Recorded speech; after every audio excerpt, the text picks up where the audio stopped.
How to install 2-light LNC wood drum pendant. Remove the fixture from the carton and check all parts and accessories.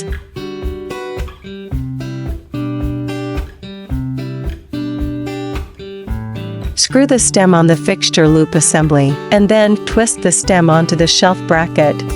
Use the outer hex screw and nut to secure the batten and flat iron stents together.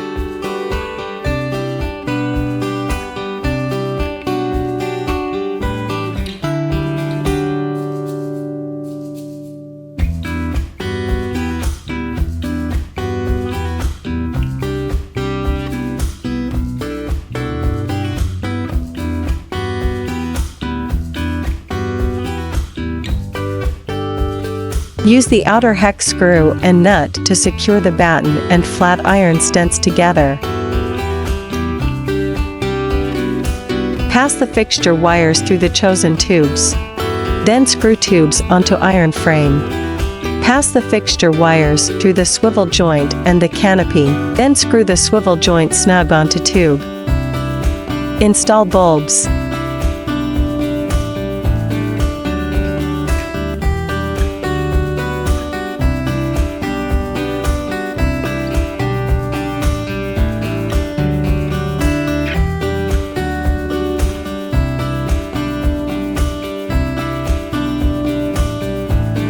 LNC is always aimed at bringing home furnishings with love. We hope you enjoy your new LNC light.